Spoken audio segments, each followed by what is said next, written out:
دیکھیں، امام ابو حنیفہ رحمہ اللہ سے محبت تو بہت لوگ کرتے ہیں، لیکن امام ابو حنیفہ رحمہ اللہ کا صحیح معنی میں جو عقیدہ تھا، حضرات یہاں رک کر میں کہوں گا، تھوڑی دیر کے لیے شاید گستاخی ہی صحیح، لیکن یہ گستاخی کرنا چاہتا ہوں اس لیے کہ اللہ کرے ہمیں بات سمجھ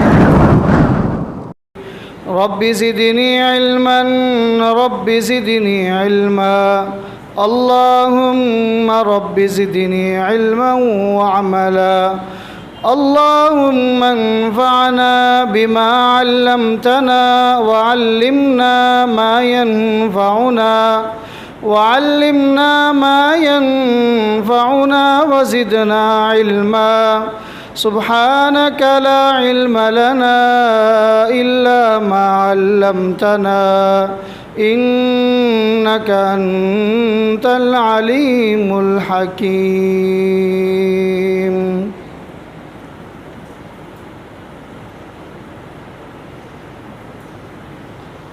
ہر قسم کی تعریفیں اللہ وحدہ لا شریک کے لیے لائق و زیبا ہیں، جو ہمارا خالق ہے، مالک ہے، رازق ہے، حاجت روا اور مشکل کشا ہے۔ کل کائنات کا وہ اکیلا اللہ ہی پالنہار ہے، اس کا کسی بھی معاملے میں نہ ہی کوئی شریک ہے اور نہ ہی کوئی ہمسر ہے۔ درود و سلام و تمام انبیاء اور رسول پر، بالخصوص میرے نبی، آپ کے نبی، امام الاولین والآخرین، امام الرسل، خاتم النبیین، جناب محمد الرسول اللہ صلی اللہ علیہ وسلم کی ذات اقدس مطہرہ اور مبارکہ پر۔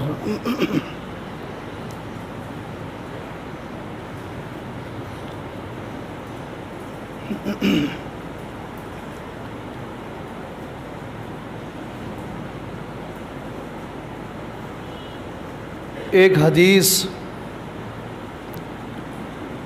جو کہ بڑی مشہور ہے، اہل علم کے ہاں اس حدیث کو حدیث جبریل کے نام سے جانا جاتا ہے۔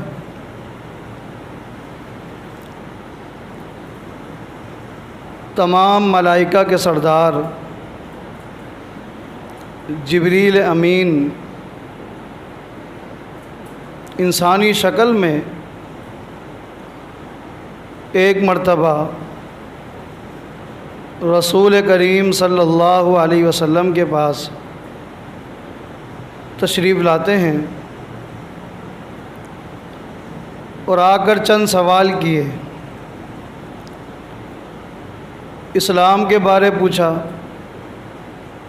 ایمان کے بارے پوچھا، احسان کے بارے پوچھا۔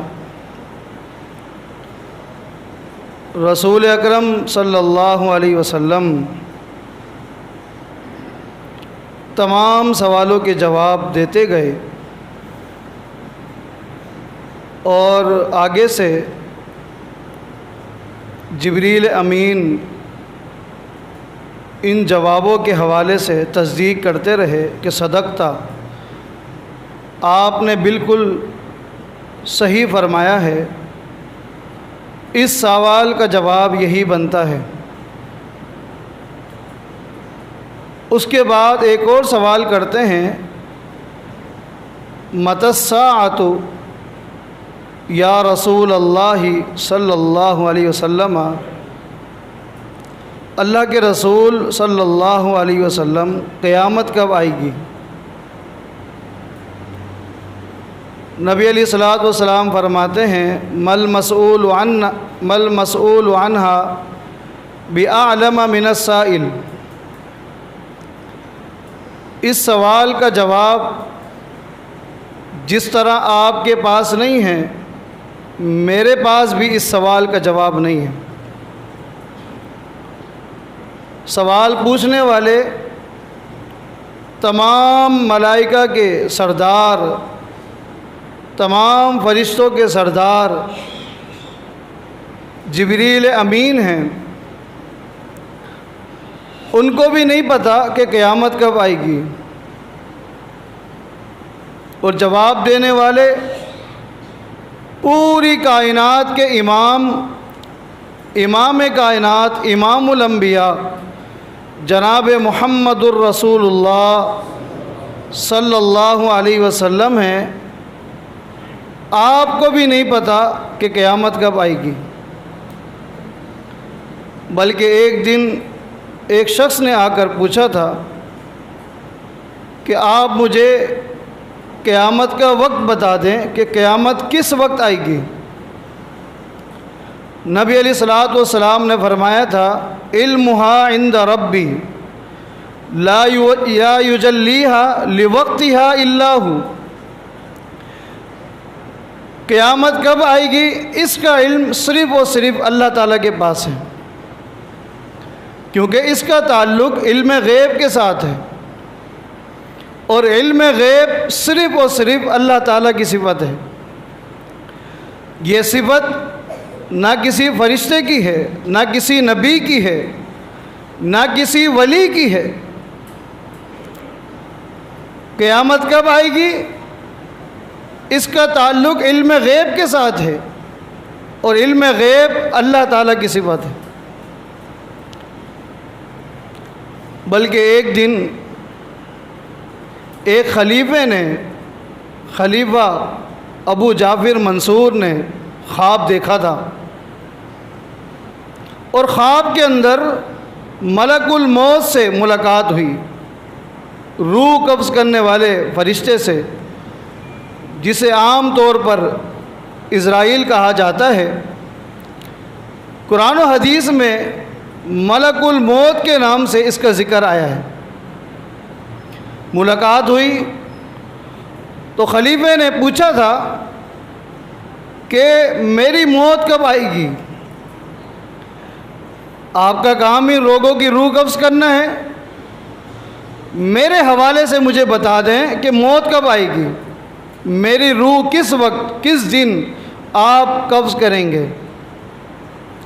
آگے سے ملک الموت نے اپنی انگلیوں کا جو کہ کھول کر فاشار بعصابہ الخمس، اس طرح 5 انگلیاں اپنی دکھائی ہاتھوں کی اور غائب ہو گیا۔ اس طرح ہاتھ دکھا کر ملک الموت غائب ہو گیا۔ خلیفہ جب آنکھ کھلتی ہے بڑا پریشان ہوا، اور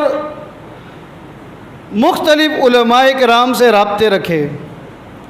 کسی نے کہا جو ملک الموت نے 5 انگلیوں کا اشارہ کیا ہے، اس سے مراد یہ ہے کہ آپ کی زندگی کے 5 سال باقی ہیں، بس یہ 5 سال ہیں۔ کسی نے کہا کہ نہیں، 5 دن باقی ہیں۔ خلیفے نے امام ابو حنیفہ رحمہ اللہ کو بلایا کہ آپ اس خواب کی تعبیر بتائیں۔ امام ابو حنیفہ رحمہ اللہ نے کہا کہ اس ملک الموت نے جو اپنی ہاتھ کی 5 انگلیوں کا اشارہ کیا ہے، اس کا معنی یہ ہے کہ ملک الموت نے قرآن کریم کی ایک آیت کی طرف اشارہ کیا ہے۔ اس آیت میں کیا ہے دیکھیں، امام ابو حنیفہ رحمہ اللہ سے محبت تو بہت لوگ کرتے ہیں، لیکن امام ابو حنیفہ رحمہ اللہ کا صحیح معنی میں جو عقیدہ تھا، وہی عقیدہ آج زمین کی پشت پر کسی جماعت کا ہے، وہ جماعت اہل حدیث ہے۔ محبت خالی جملوں کی حد تک نہیں، عقیدت، ادب، احترام سب لوگ کرتے ہیں۔ قرآن کریم کی آیت امام صاحب پڑھتے ہیں، ان اللہ عندہ علم الساعہ۔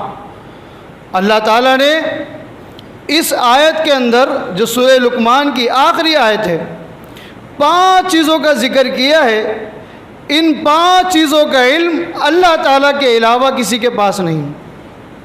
نمبر 1، علم الساعہ، قیامت کب آئے گی، اس کا علم کس کے پاس ہے؟ اللہ تعالیٰ کے پاس، کسی کے پاس نہیں ہو سکتا۔ یہ امام ابو حنیفہ رحمہ اللہ کا عقیدہ ہے۔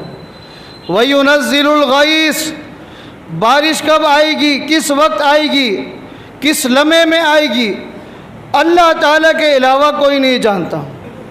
یہ محض تکے ہیں جو لگا دیے جاتے ہیں، اور تکے تو تکے ہوتے ہیں، بعض اوقات فٹ بھی ہو جاتے ہیں، اکثر فٹ نہیں ہوتے۔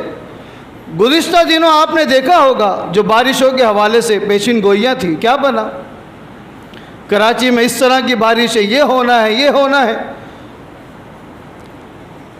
بس یہ تکے ہیں، جو موسمی صورتحال بتاتے ہیں ان کا کہنا بھی یہی ہے کہ موسم سے یوں لگتا ہے کہ اس دن بارش ہوگی، لیکن بارش کا علم اصل کس کے پاس ہے؟ اللہ کے پاس۔ وَيَعْلَمُ مَا فِي الْأَرْحَامِ، نمبر 3، مادہ کے رحم میں کیا ہے، ہی ہے یا شی ہے، کون جانتا ہے؟ اللہ تعالیٰ۔ بعض لوگوں نے اس آیت کا رد کرنے کی کوشش کی ہے اور کہا ہے کہ الٹرا ساؤنڈ کے ذریعے پتہ چل جاتا ہے کہ مادہ کے رحم میں ہی ہے یا شی ہے، جبکہ اگر تھوڑا سا بھی عربی کے ساتھ ان یتیموں کا رابطہ ہو جائے، اس طرح کے چیلنج نہیں کریں گے۔ کیوں؟ قرآن کریم نے وَيَعْلَمُ مَا فِي الْأَرْحَامِ کہا ہے۔ پہلا نکتہ یہ ہے کہ لفظ ماں اور لفظ من میں تمیز کریں۔ لفظ من ذویل عقول کے لیے استعمال ہوتا ہے، جاندار چیزوں کے لیے، غیر ذویل عقول کے لیے، بے جان چیزوں کے لیے عربی کے اندر لفظ ماں استعمال ہوتا ہے، میم اور الف، ماں، میم اور نون، من جو ہے وہ جاندار چیزوں کے لیے۔ میں مثال دے کر بات کو سمجھاتا ہوں۔ جو قبر کے اندر 3 سوالات کیے جائیں گے، اللہ تعالی ہمیں کامیاب فرمائے۔ وہ سوال کیا ہیں؟ من ربو کا، نمبر 1، تیرا رب کون ہے؟ من ربو کا۔ من نبیو کا، لفظ من آ رہا ہے، من نبیو کا، آپ کے نبی کون ہیں؟ نمبر 3، من دینو کا نہیں آیا ہے، ماں دینو کا، لفظ ماں استعمال ہوا ہے۔ کیوں؟ نبی علیہ السلام جاندار چیز ہے، ان کے لیے لفظ من آیا ہے۔ دین اسلام یہ غیر ذویل عقول ہے، بے جان چیز ہے، روح نہیں ہے، اس کے لیے لفظ ماں کا استعمال ہوا ہے۔ قرآن کریم پہ قربان جائیں، اللہ تعالیٰ نے من وَيَعْلَمُ مَن فِي الْأَرْحَامِ نہیں کہا، وَيَعْلَمُ مَا فِي الْأَرْحَامِ کہا ہے، اس لیے کہ کم و بیش 4 مہینے 10 دن کے بعد مادہ کے رحم میں جو نطفہ ہوتا ہے اس میں روح ڈالی جاتی ہے۔ 4 مہینے کے بعد روح آ جانے کے بعد اب یہ جو ہی ہے یا شی ہے یہ ماں سے من میں تبدیل ہو جاتا ہے۔ روح آنے کے بعد اب یہ من کہلائے گی، جاندار چیز ہے۔ اس سے پہلے یہ ماں ہوگی، بے جان چیز ہوگی۔ اللہ تعالیٰ نے 4 مہینے کے بعد کا چیلنج نہیں کیا، بلکہ فرمایا کہ یعلم ما فی الارحام، ابھی نطفہ پہلے دن کا ہے، میں جانتا ہوں، میرے علاوہ کوئی نہیں جانتا۔ دوسرا نقطہ یہ ہے، انسانوں کے حوالے سے تو آپ بتا دیں گے نا کہ مادہ کے رحم میں کیا ہے۔ لفظ رحم نہیں استعمال ہوا، ارحام استعمال ہوا ہے۔ جتنی بھی مادائیں ہیں، چاہے وہ جنگلوں میں رہتی ہو، سمندر کے تہ میں رہتی ہو، وہ مچھلی کی شکل میں ہو، وہ کسی جاندار چیز کی شکل میں ہو، ان کی ماداؤں کے رحموں میں کیا ہے؟ فرمایا میرے علاوہ کوئی نہیں جانتا۔ وَمَا تَدْرِي نَفْسٌ مَاذَا تَكْسِبُ غَدًا، نمبر 4 چیز کہ کل کون کتنا کمائے گا، کتنا کمائے گا، کتنا کام کرے گا، میرے علاوہ کوئی نہیں جانتا۔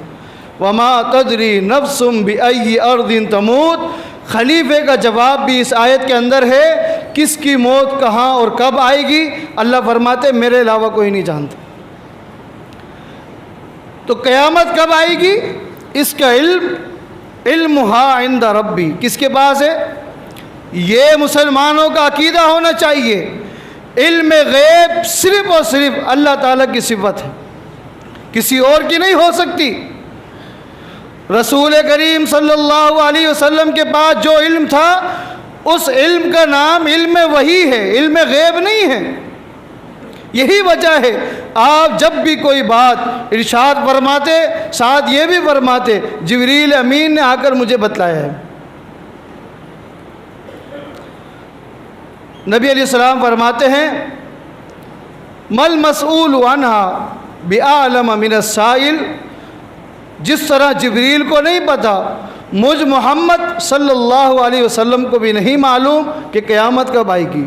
البتہ کچھ نشانیاں ہیں، کچھ علامات ہیں جو قیامت سے پہلے ظاہر ہوں گی، وہ میں آپ کو بتا دیتا ہوں۔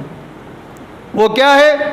نبی علیہ الصلوۃ والسلام فرماتے ہیں ایک نشانی تو یہ ہے ان تلد الامۃ ربہا، ایک نشانی یہ ہے کہ لونڈی اپنے آقا کو جنم دے گی۔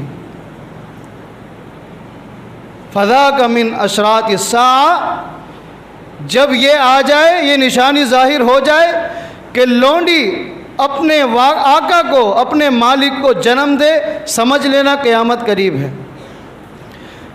حدیث کے اس ٹکڑے کے محدثین نے بہت سارے معنی بتلائے ہیں۔ مثلا ایک معنی تو یہ ہے کہ لونڈی اپنے مالک کو جنم دے، معنی یہ ہے کہ اجمی سے عربی پیدا ہو، اس لیے کہ عرب کے ہاں یہ قانون تھا اور آج بھی ہے کہ وہ غیر عرب میں شادیاں نہیں کرتے تھے۔ جب ایسا ہو جائے کہ عربی لوگ اجمیوں سے شادیاں کریں، ان سے جو اولاد ہو جائے، سمجھ لینا قیامت قریب ہے۔ ایک معنی یہ ہے کہ قیامت کے قریب ایسا وقت آئے گا کہ اولاد اپنے والدین کو خرید لے گی۔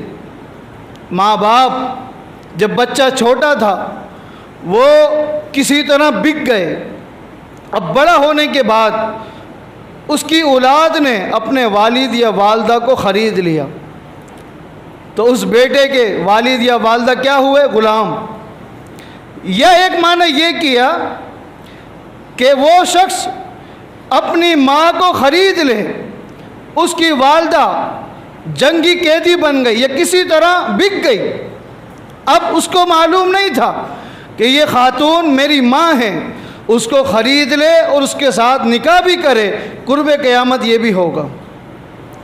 ایک اور معنی محدثین نے کیا ہے، امام وقی رحمہ اللہ نے، جو مجھے بڑا پسند آیا، وہ معنی یہ ہے ان تلد الامۃ ربتہا، قرب قیامت ایسا وقت آئے گا کہ والدین کے ساتھ ان کی اولاد غلاموں جیسا سلوک کرے گی۔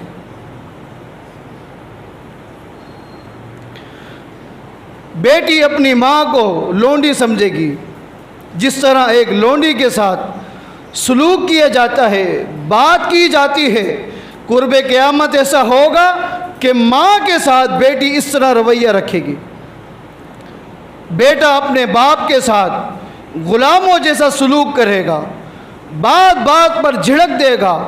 جس طرح غلام کی کسی گھر کے اندر کوئی ایسی حیثیت نہیں ہوتی، اسی طرح ایک باپ کی اس کے اپنے گھر کے اندر کوئی حیثیت نہیں ہوگی۔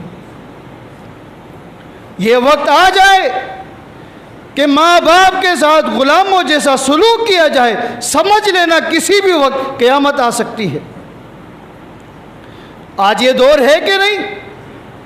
والدین کے ساتھ غلاموں جیسا سلوک کیا جاتا ہے۔ اسی حدیث میں ایک نشانی نبی علیہ الصلوۃ والسلام نے یہ بھی بتلائی، اذا تطاول ریاء الابل البہم فی البنیان، قرب قیامت ایسا وقت آئے گا کہ جو جنگلوں میں کالے اونٹ چلاتے تھے، اونٹوں کے چرواہے، ایک وقت آئے گا ترقی کر جائیں گے اور اپنے مکان بنائیں گے، حتیٰ کہ مکانات بنانے میں ایک دوسرے کا مقابلہ بھی کریں گے۔